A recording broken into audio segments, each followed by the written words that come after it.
Most of us have grown up with a kind of vague understanding of culture. And this is especially true for those of us who were born and raised in urban areas where very often cultures merge into a generic yet limited set of cultural practices. For instance, we are all familiar with umsebenzi or mosebetsi wa badimo. These ceremonies are intended as a kind of thanksgiving. It is a process where an animal is slaughtered and cooked and everyone in the neighborhood is invited, and it's generally a good time. This ceremony is said to be in honor of the blessings that the ancestors have bestowed upon someone in the family. But the thing is, in my upbringing, during these ceremonies, no one ever really engages the ancestors in any meaningful way. It is as though the ancestors are like a sideshow to the whole event. This has led me to ask, where exactly does culture and spirituality intercept one another? We've been raised to assume that these two elements are one and the same, but are they really? And the reason that I feel that this distinction between them needs to be properly understood is because a lot of damage is being caused by some of these practices that are said to be culture. These are practices that seem to have lost their context and are now being used as a tool to take advantage of people, most especially women. And because we're made to believe that culture and spirituality are one and the same, questioning these harmful aspects of our culture is made to seem as though one is questioning the ancestors or God himself. I spoke to Gogo Aubrey Matshiqi again in the hopes that he would help me understand where culture and spirituality meet and to which extent the two are the same thing, or if we've been fed half-truths our whole lives.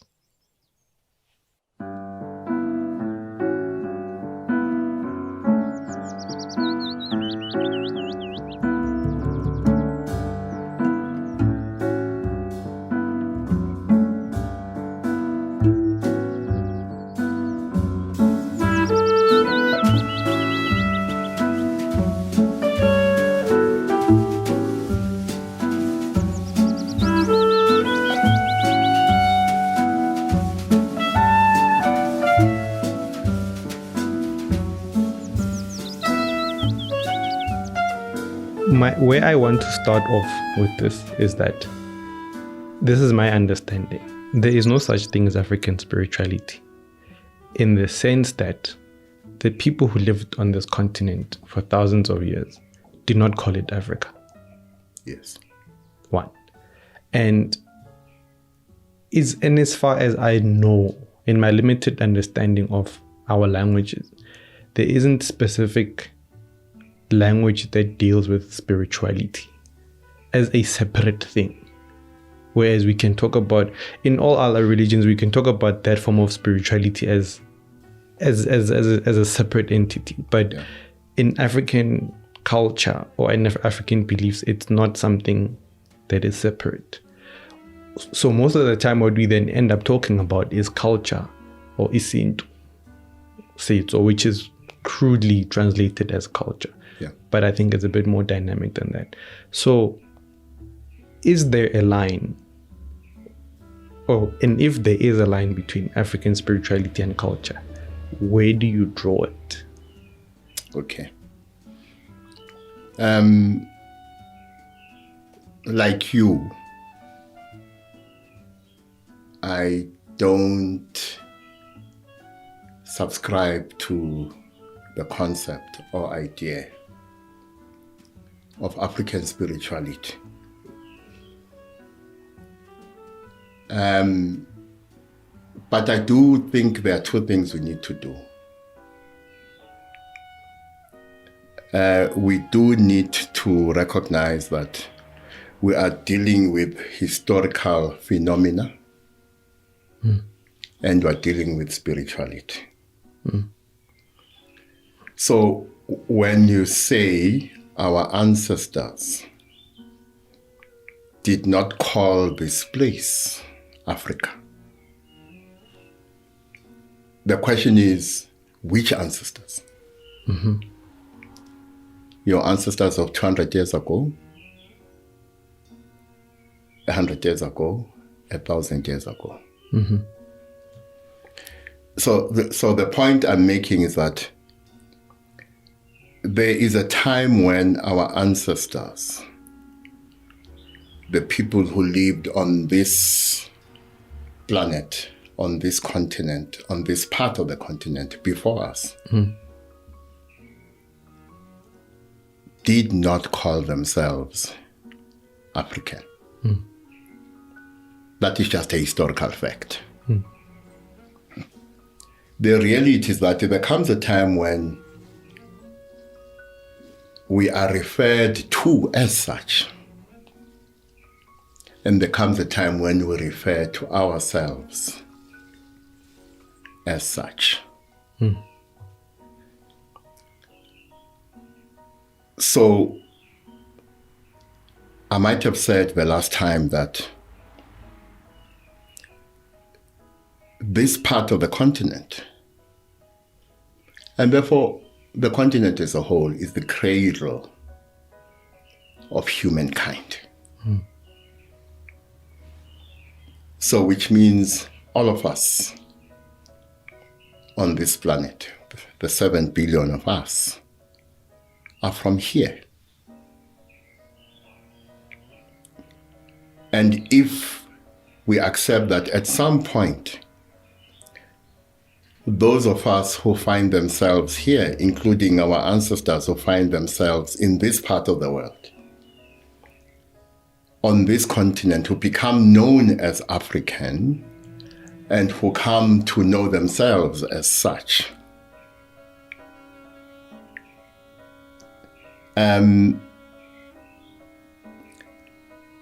they are relatives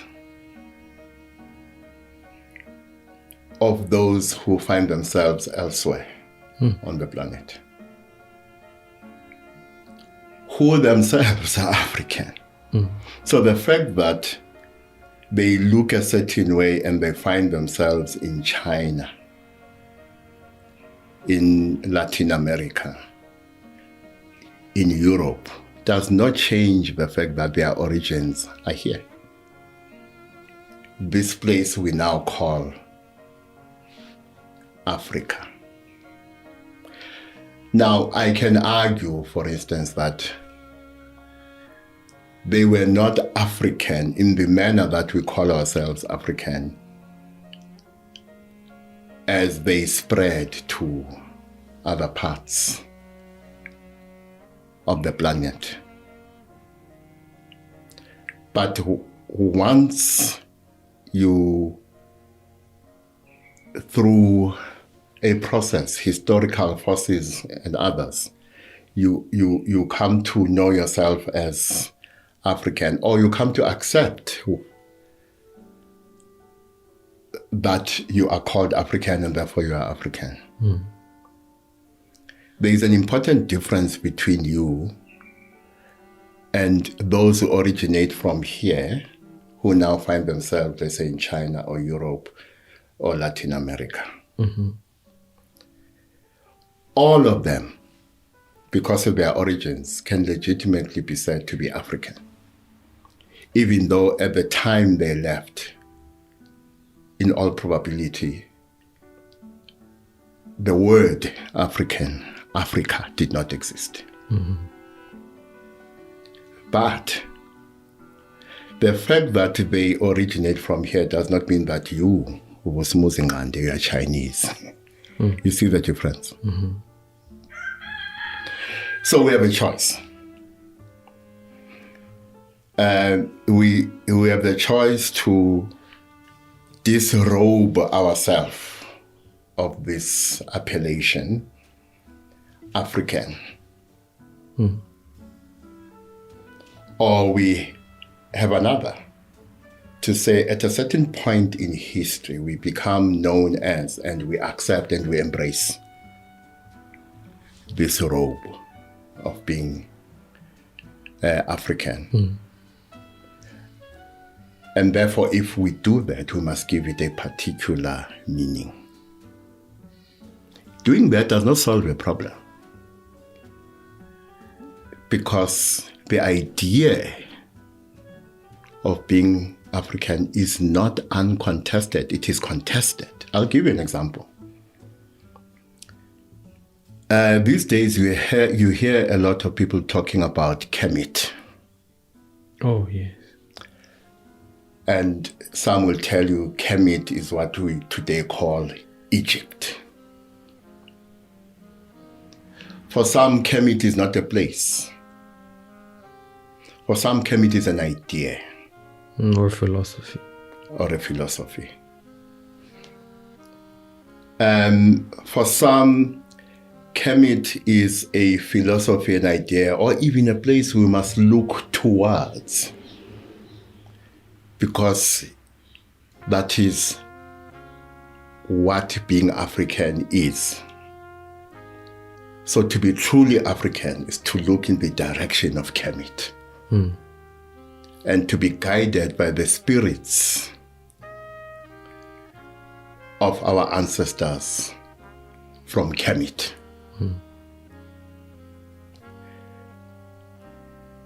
But there's an element we forget. Those ancestors understood their origins to be in the south of the continent. So they venerate the south as the place from which their ancestors came. But sometimes we invert the relationship. The South must venerate this place called Kemet, which some people, as I said, regard as Egypt. Whereas it's the other way around. The ancestors of Kemet venerate the South as the place from which humanity came from, and therefore their ancestors came from. So whatever they became starts in the South. So then in the process of all of this evolution from whether it's 10,000 years ago, over time, right up until this moment, there has been a constant evolution of ideology. Yes. Right.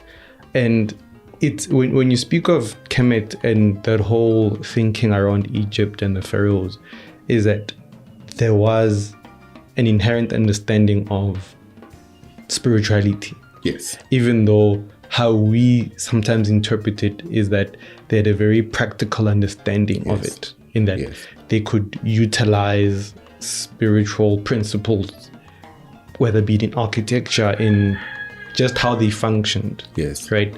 Yes. So now we come to our age where it's not very clear in that, does spirituality inform culture in the way we do it? Yeah.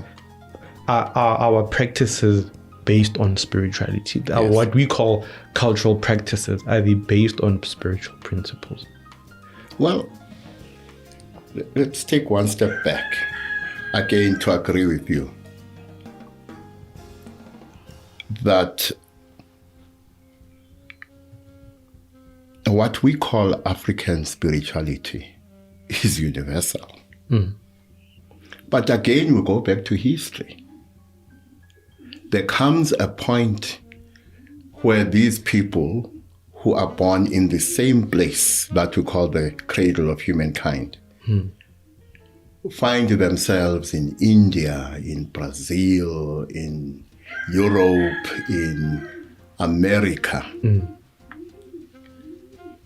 and over time have developed their own cultures. And there's something I find interesting about having a sense of place. Out of a place will evolve things that are unique to that place. Is that then what becomes called culture? Well, Those mechanisms developed as a geographical necessity. I will say yes, but add this. So you have that sense of place and the things that evolve out of that place. But what is interesting is that when you look at the different places on this continent, there are things that are common, as if we sat at a conference, all of us from these different places, and we passed resolutions about spirituality. But we didn't. You see? So these common things over these thousands of years, why do they remain? They remain because, firstly, as I said, we originate from the same place. But this is not just a geographical location, it's a spiritual location. Gogo was saying that these things are embedded in our subconscious. They are embedded not only in our subconscious, they are embedded in our entire being. Our entire being. And when I talk about our entire being, I'm talking about the fact that we are, because we are not limited to the physical. We are also spiritual beings. And we are beings in other ways that we don't have language for. I don't know if that makes sense. You know? They are embedded in all of that. And there is the reason why we then spread throughout the planet.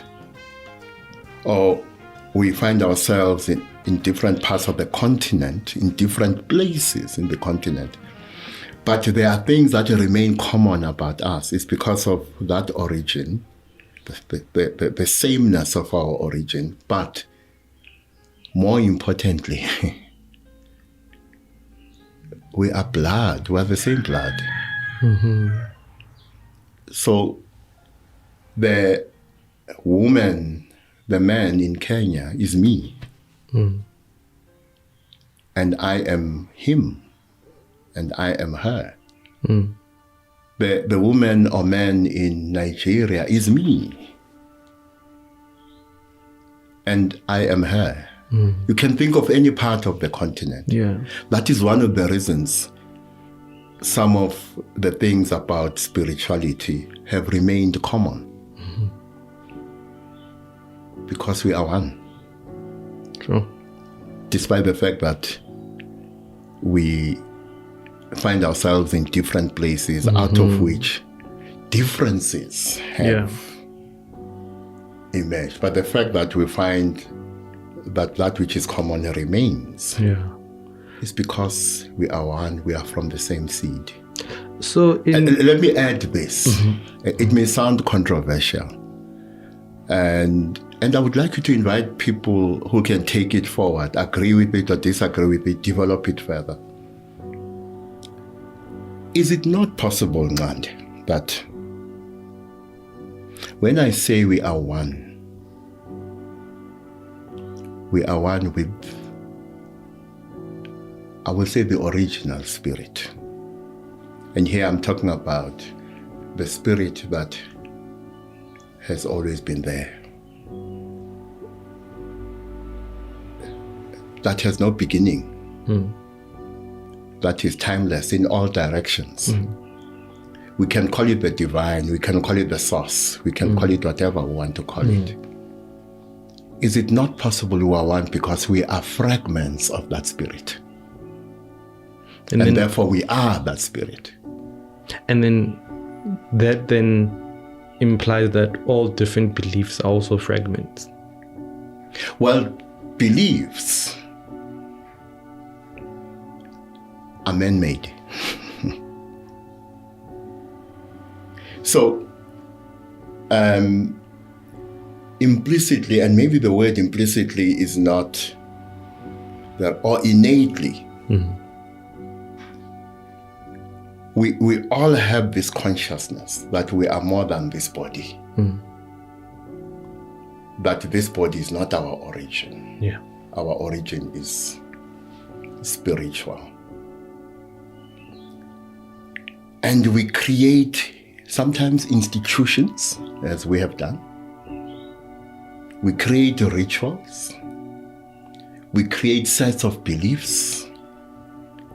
In other words, we create a complex of constructs that we call beliefs that help us make sense of this relationship with the divine, the spiritual, the ancestral, and the relationship with one another, and therefore with others. But if we limit ourselves to our essence, we forget about our bodies, and we forget about our minds, and we think of ourselves only as spirit, as the totality of who we are, not even the essence, but the totality of who we are, the start and the end of who we are. Then, is it not possible that as spirit, your spirit, my spirit, it's the same spirit? It's like Elipai and Inglebile, and I cut it into small pieces. Is it not the same pie? It's the pieces of the same pie. And therefore we're fragments of the same spirit. And maybe we're not even fragments. Maybe it's like the I think what you're getting at is the concept of the hologram. Yes. In that if you break it, it's not pieces of a thing, it's complete thing. Exactly. Within the small, in its smallest part, it's still a complete element. Then we have to answer the question. And culture is very important here. Because then, over time, we develop the idea of hierarchy. There's a higher being. There are other beings below the higher being. And we are below the beings who are beneath the higher being. Where does that hierarchy come from? Does it exist? Is there such a hierarchy? Are you questioning the existence of the hierarchy? Because now you are basically questioning the existence of Idlos. Well, because if we are saying that Idlos exist, we necessarily have to accept that there is a hierarchy. Yes. Because within that, our understanding of Idlos is that Idlos knows better than we are. It is in a different, I won't say better, but in a higher realm than we are. Okay. Think of it in Gesixhosa, Gesizulu, Gesisuthu. Do we have such language of a higher being? Well, to answer that, in my understanding of how we navigate our relationship with the divine, in the research I've done, God is inaccessible in as far as God is too complex for us to grasp. And this is why sometimes Westerners would believe that Africans don't believe in God, because we have an understanding of God as being an extremely complex, something we can't comprehend. So, and because of that, we need an intermediary. Yes. You see, but there's no, I don't know, I don't want to say it's a hierarchy, everything is part of everything. God is everywhere we are, but we don't have the cognitive sense to. Is God in you? My current understanding of spirituality says yes. Are you God? My current understanding of spirituality says yes. Okay. Let me put it this way then. I am not questioning. I am asking questions. Mm-hmm. And sometimes it is important just to ask the question. Mm-hmm. And you can end up in two places. A place where you have an answer, or a place where you still don't have the answer, mm-hmm. which means you continue asking the question. Mm-hmm. For instance, you are right. And I think you and I did discuss this, that the spirit, you can only understand it once you understand that you cannot understand it. Mm-hmm.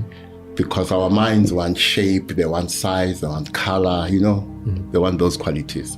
In other words, they want to reduce the spirit to something that the mind can manage, but it must be small enough for the mind to understand. Mm-hmm. And once you understand that the spirit is beyond that, mm-hmm. maybe you should avoid the contradiction of accepting that and not accepting it. Mm-hmm. Because the moment you say there's a hierarchy, is it not possible that you are pretending you understand now the nature of the spirit? You see what I mean? Mm-hmm. So, is it not possible that you can believe the divine exists, God, the source, whatever you call it? Is it not possible you can also believe that the ancestors exist and you know that we exist without believing in hierarchy? Is that possible? I ask. I think how I want to answer that question is based on what I have been taught. Yes.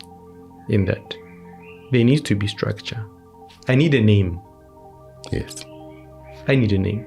Yeah. Because without a name, I don't exist. Yes. Right. That's a first need. Yes. The need for identity. Yes. Right. In that I need, and then when comes my name, then comes the other construct. Yes. I am a man. Yes. And I'm a black man. I am, and I'm all of those things. And I can't say that I can exist out of those things because yeah. The question is, then out of all of that, what am I right now in 2020 with children to send to school, with these things that we need to do? We have electricity to pay, you know what I mean? I have a mother I need to take care of. I almost want to say I can't not think within that system. Okay. And I understand fully, which is not the same as saying I agree fully, which is not the same as saying I disagree fully. Okay. I understand fully. This need for structure, where does it come from? Now, I'm not asking you now. I'm asking both of us.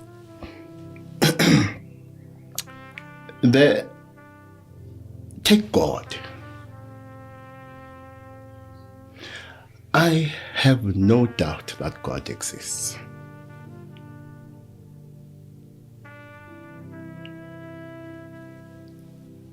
I doubt that God is what we say God is. Mm-hmm. In other words, there's God. The God I have no doubt that exists. Mm. And there is the God of our creation. Are you questioning his nature or his character? No. I'm not questioning anything. I'm saying God exists. Full stop. God exists. Full stop. I am questioning, what I'm not sure about is that the God I believe exists and the God of our creation is the same God. I don't know if that makes sense. It's a take on this question that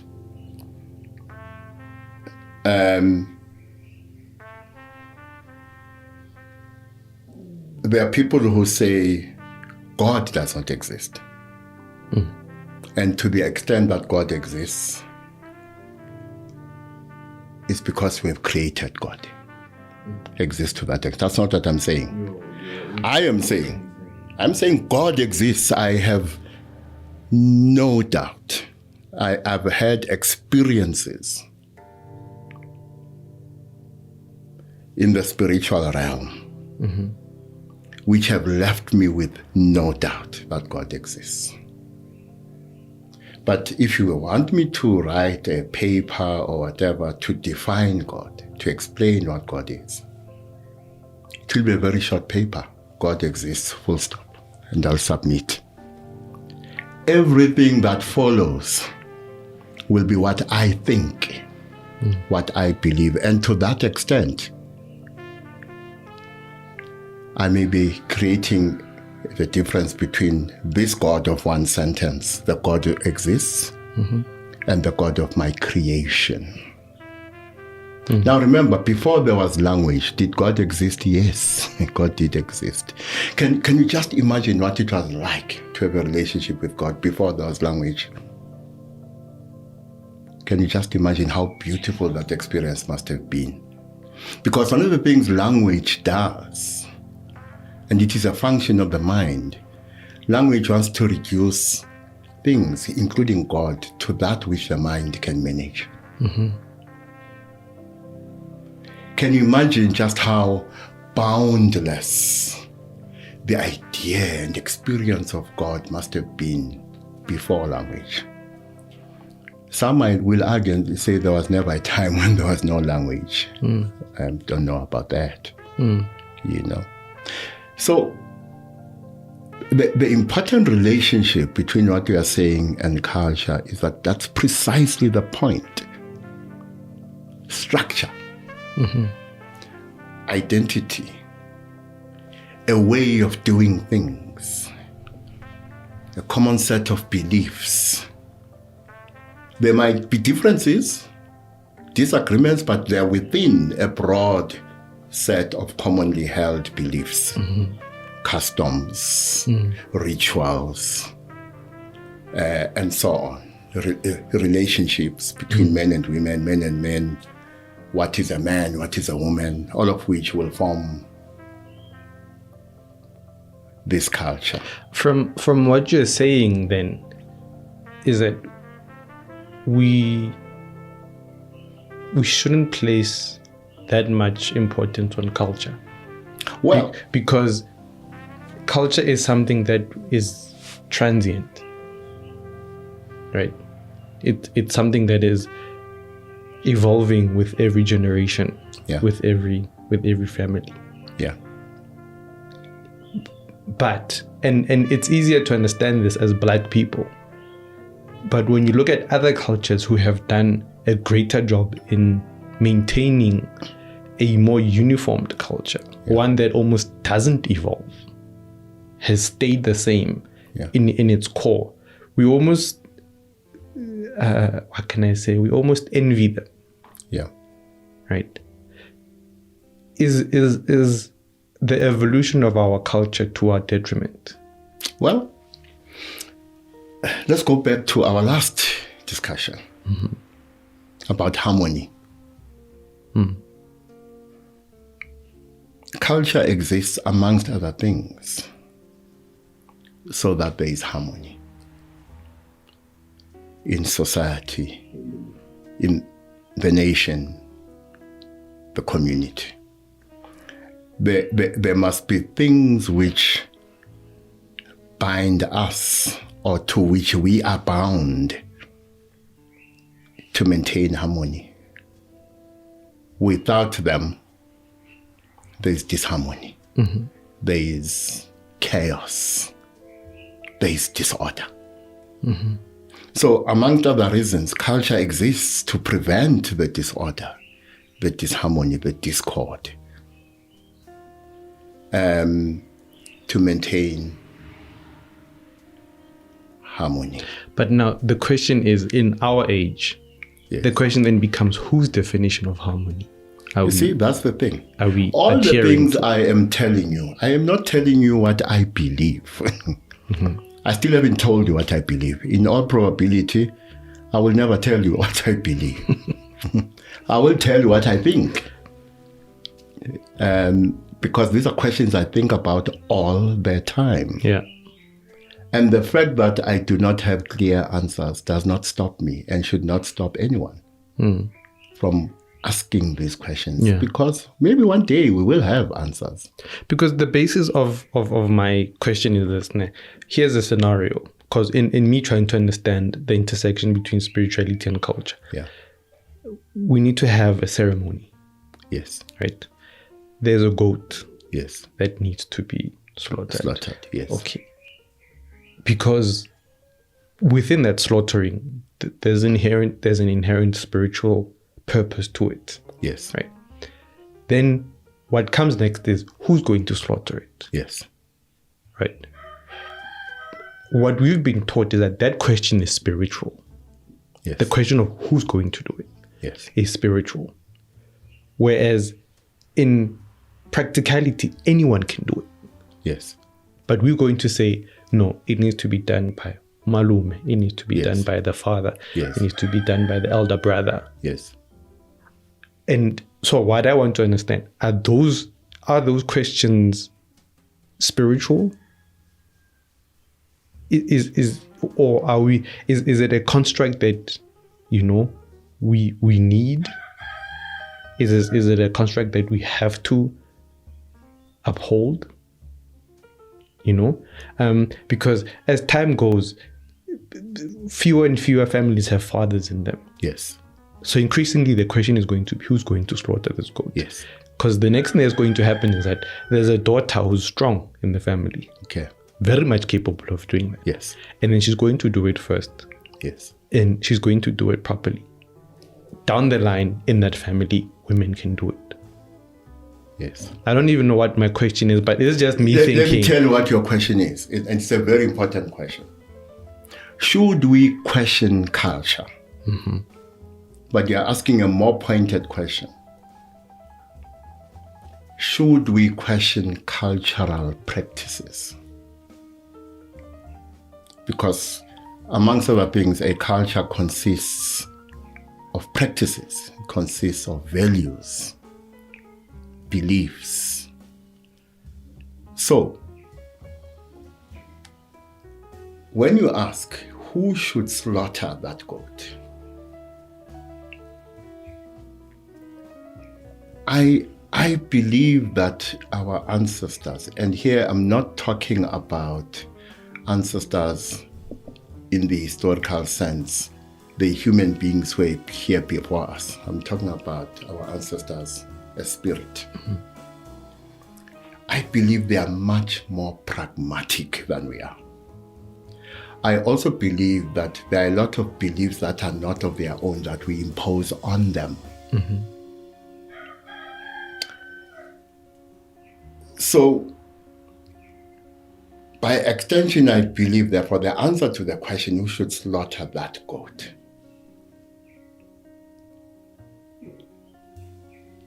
is a function of our accumulated knowledge of who should. In other words, what has been passed down from one generation to another is that it should be slaughtered by this man or malume or whatever. Whatever has been passed on to us. Does this mean for instance, that it can never be slaughtered by a woman or a group of women. I think pragmatically our ancestors would say there are circumstances under which they can conceive of a woman or a group of women slaughtering a goat as an offering to them, and they will not reject it. I may not today be able to explain what those circumstances may be, but I think it is reasonable to surmise that pragmatically there are circumstances under which our ancestors would accept an offering that is being made to them through slaughtering that is done by a woman or a group of women. Okay. So now when you talk about offerings, then you bring me to my next section to this, and that is materialism. Yes. In that the narrative around our beliefs, especially in Southern Africa and spiritual beliefs, is that our ancestors are very materialistic. They want things. The challenge with that, or where this becomes a problem, is that you are my father. You are my father, but because of history and whatever, you were alcoholic. You weren't really around, you didn't provide much. You were just a ghost in the house who came and left. And then you passed on. Yeah. You left us in poverty. And now you're coming back wanting things. You want the cow, you wanted this, you wanted this, you wanted that. How real are those things where we constantly, I won't say made to believe, but where is it that, what use do they have of things? Yes. Those slaughterings, Umkhulu wants a tombstone, Gogo wants this in the house, she wants that vase there. Like, what use do they have of, or is these things that we've been made to believe, or are things that are practical in the spiritual realm? Well, let me say something. I will say it in passing. Okay. And as you can hear, Inkuku namhlanje are quite eager to participate. I hope it is in agreement. They are not saying we are Buddha ugogo namhlanje. So Gogo said to me, for us, the possibilities are infinite. For you and your minds, they are limited. For me, that's very important. Because it means that we must be open to the possibility. For me, it's not even a possibility. I do believe there are things we believe which are of our own that we impose on our ancestors as spirit.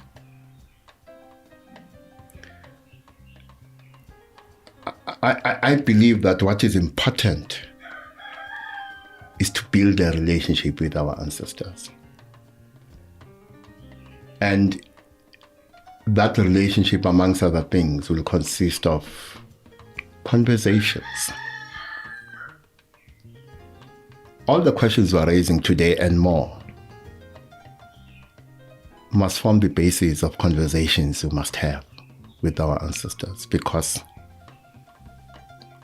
I believe that there are things that come from this world, the material world, that we have imposed on our ancestors, and we pretend they are from them. Okay? And in some cases, we are correct. They are from them to the extent that they have accepted as correct, as acceptable, that which we have imposed on them. But I'm also convinced that there are things that we have tried to impose on them which they have rejected. Okay? So that's one. Two, I believe that we must be guided. We must always seek guidance. Well, not always. If you have already been guided about something, you can't keep on going back to them to say, hey, how do I do this? When they've already guided you about how you should do it. But what I'm saying is that where we are not certain, we should seek guidance. And I do believe that there are things that have become part of our culture, part of our customs. Amasiko nezithethe zethu. Things we do because we were guided by them. Izinyanya said to us, we want you to do this way. It may be izinyanya of your family. It may be izinyanya of the nation. Who say, in this family, we want things to be done this way or that way. And maybe through visions and other ways in which they communicate with us, they've guided us about how this lamasiko nezithethe should proceed. So I believe in those two things, or maybe three, that there are things which come from us, which we impose on them, which are acceptable to them. And there are things we impose on them which they reject. And once we become aware of those things, we stop doing them. But there are things which come from them, they guide us that coming from them. But I also believe that there is some kind of secularity in the relationship between us and the ancestors. Remember that we have this interesting relationship. They don't have bodies, we do. And there's work they need to do through our bodies. By the way, also through our minds, not just our bodies. And we don't have what they have, the level of spiritual consciousness, which they don't have. And we need that.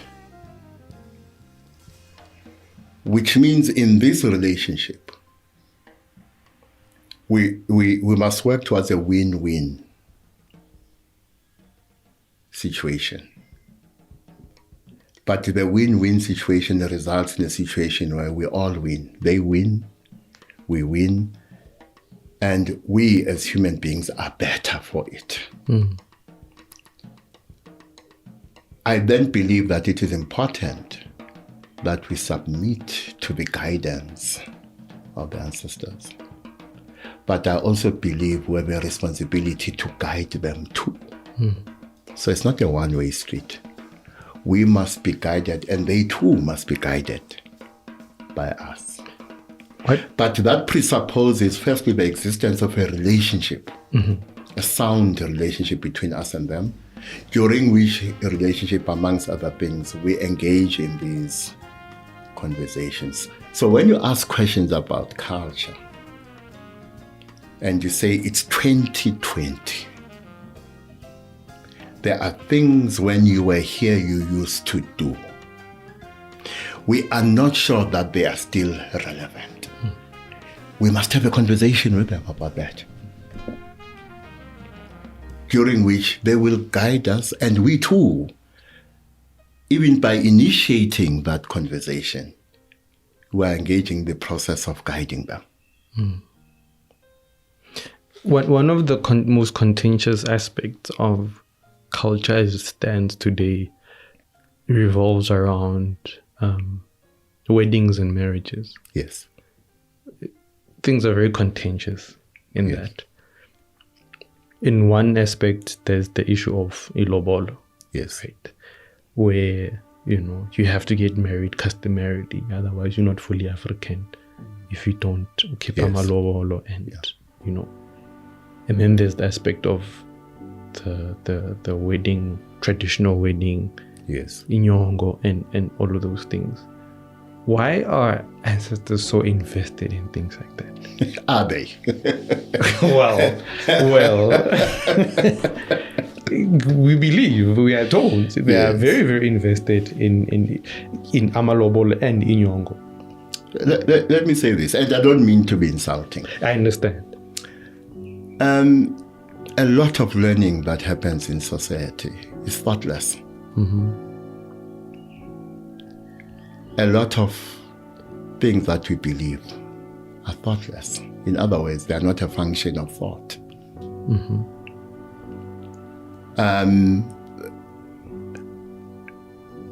There's an element of the mechanistic and the robotic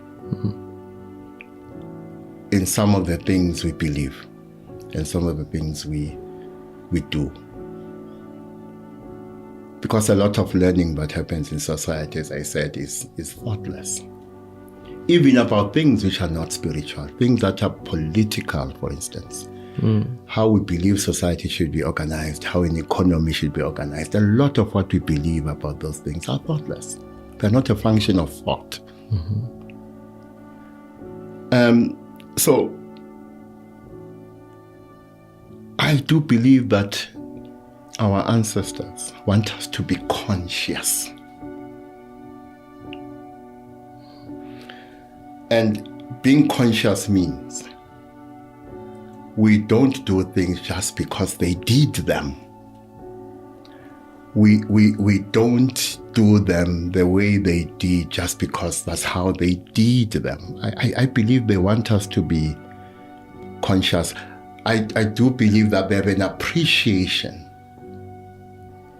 for where we are, that we don't live in the period during which they lived. I do believe that. But I also do believe that there should be things we should cherish on our own. And we, as I say, engaging in these conversations with them, if that which we believe is good for us in society, is something we should continue doing, and it is acceptable to them, and we must check that it is acceptable to them, we can continue doing it.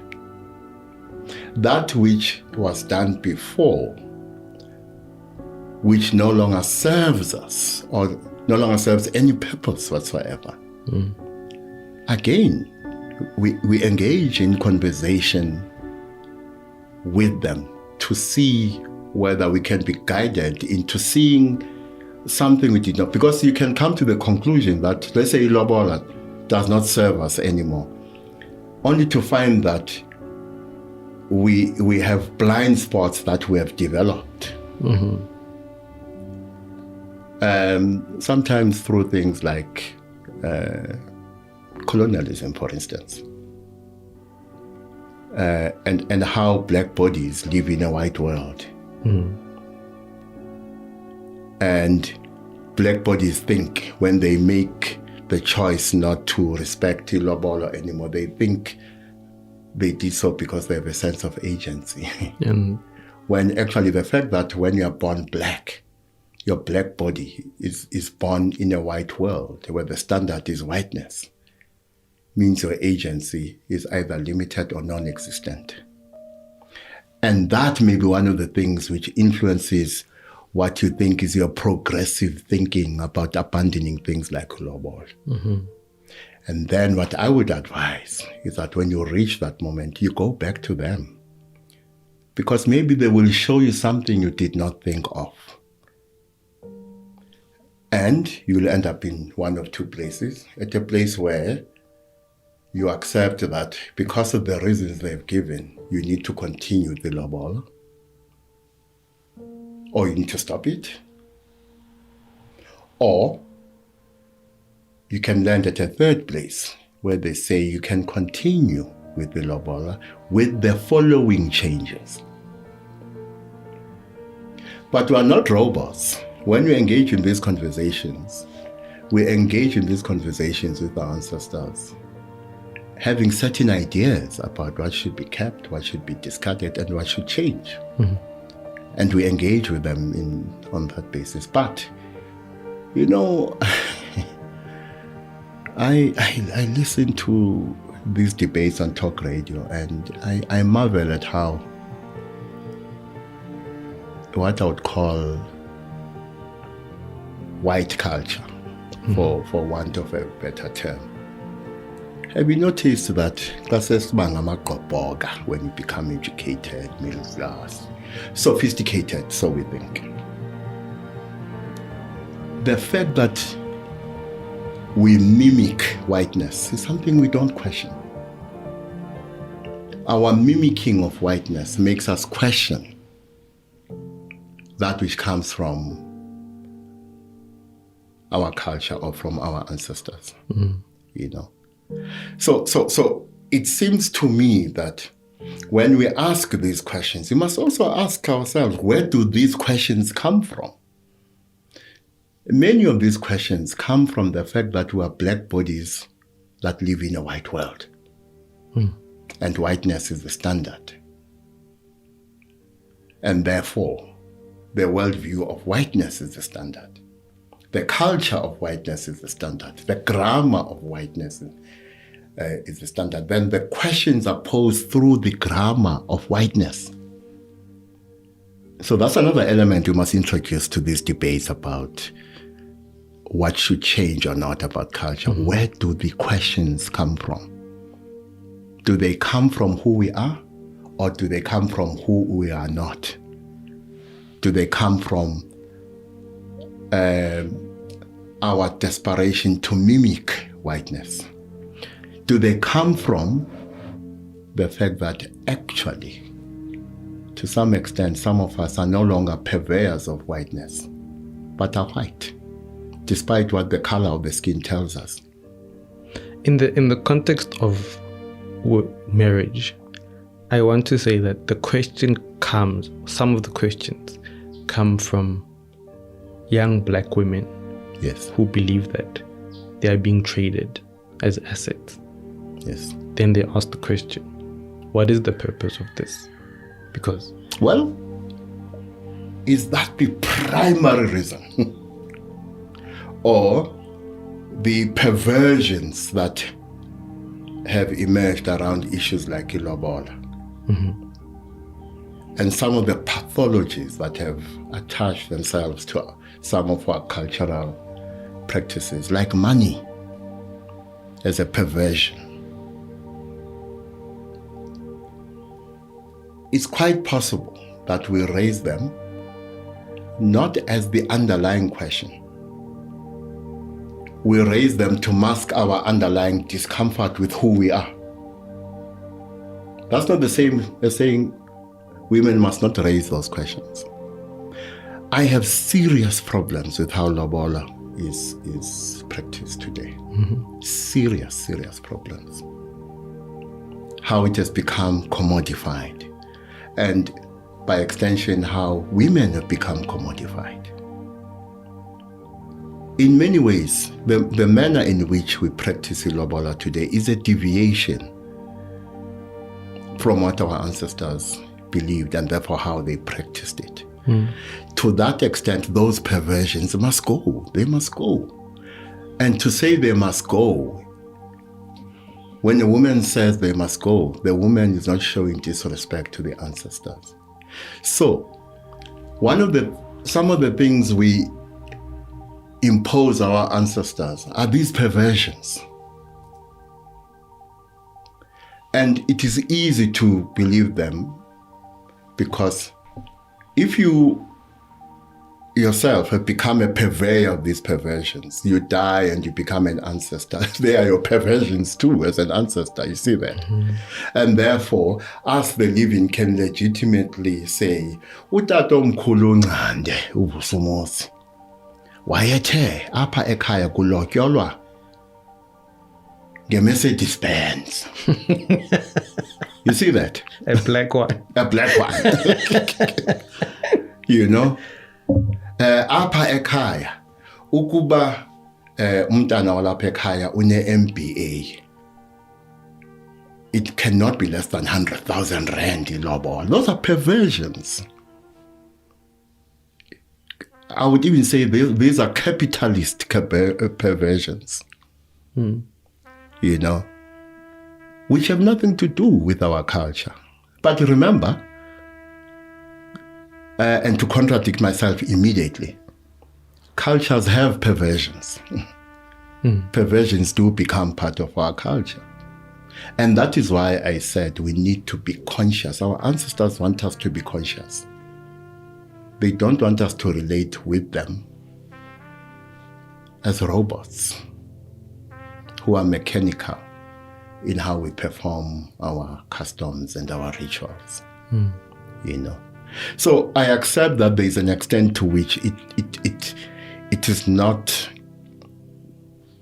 possible to explain certain rituals. For instance, I do believe as a Sangom that there are times when I must submit to the will of the ancestors without seeking to understand. Partly because there are things about them I will never understand. And when they call upon me to do something which I do not understand, there are times when I must just do it without seeking to understand. But there is a nuance and a pragmatism about our ancestors. And that nuance and pragmatism means they do expect us to be conscious, not robotic in our relationship with them. So the relationship is complex in that way. Yeah. In that complexity, which I feel like comes from, there's so many interpretations of certain things. Do you think we would ever get to a point where African spirituality has a singular dogma? I don't want to say dogma, a singular essence. You know, like how different religions have one core. Yes. You know, there's a well-defined, this is this, this is not that, this is this. And in other beliefs, it centers around people, be it your Jesus, your Muhammad, your saints, your, you know, there's your Buddha, your teacher, your great teachers. Do you think we would ever get to the point where African spirituality has that solid structure? Because sometimes I feel like there are so many different interpretations that there's almost nothing there. Well, there's something I love about indigenous knowledge. Not just African indigenous knowledge in general, wherever you are in the world. The idea that there is chaos in order and order in chaos, to me, is a very beautiful idea. I'll give you another example. So, as I believe,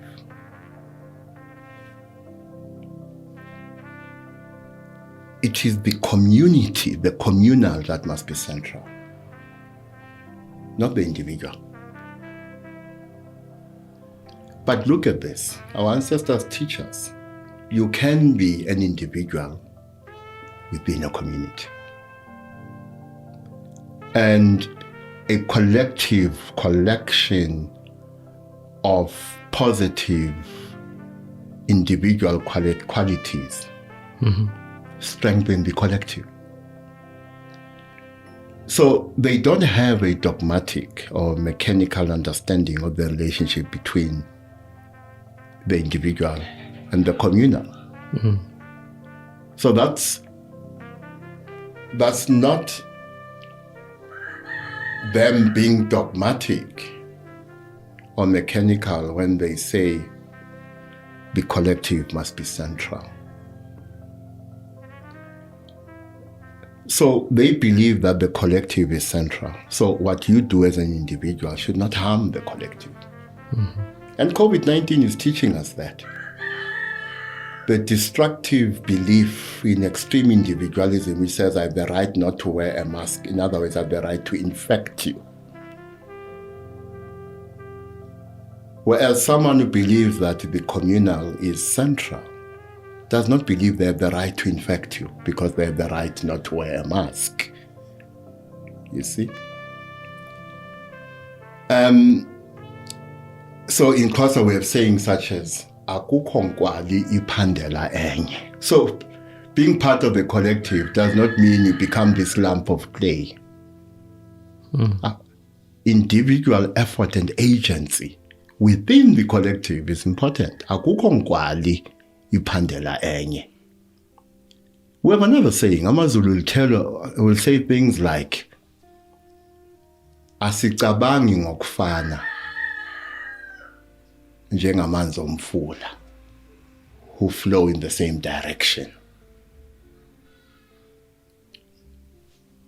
Recognizing that sameness within the collective does not cancel out difference. So they have quite a sophisticated and nuanced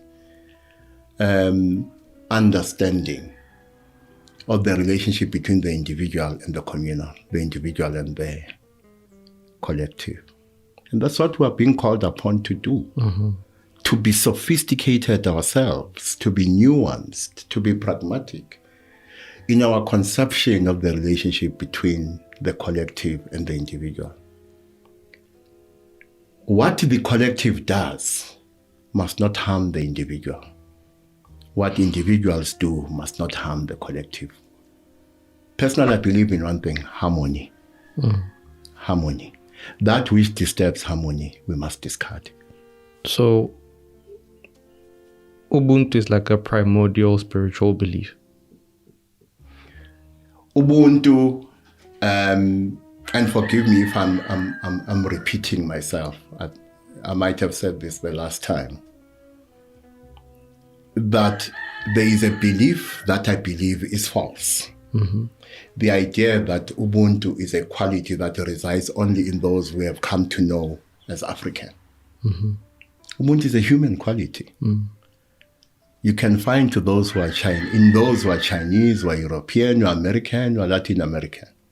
In other words, it's a quality that resides in those who are human.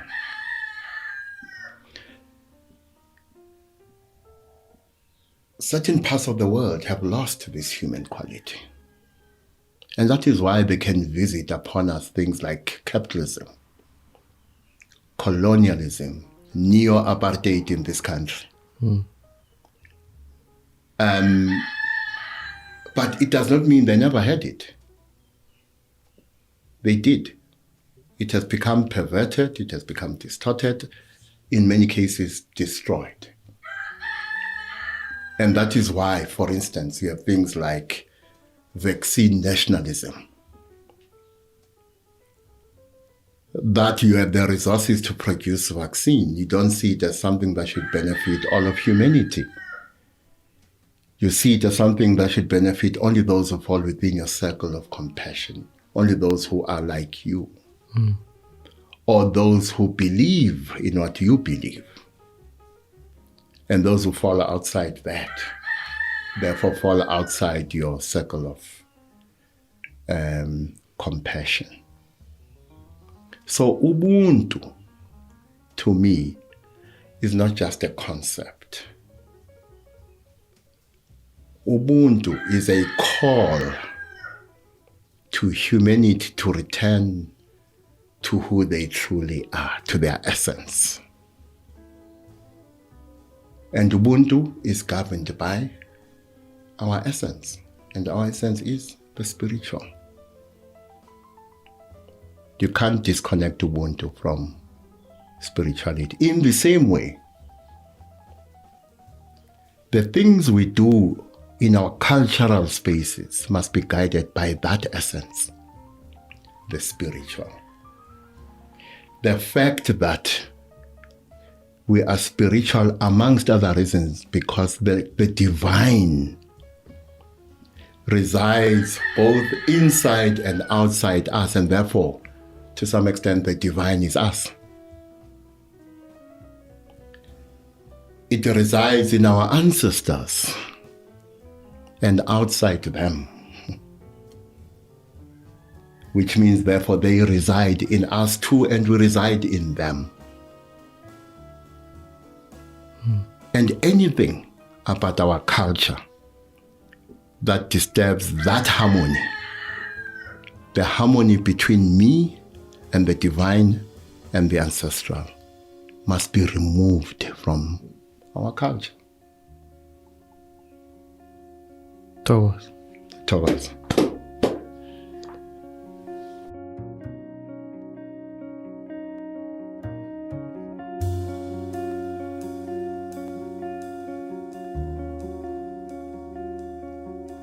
This topic, just like most of the topics covered in this podcast, is extremely, extremely complicated.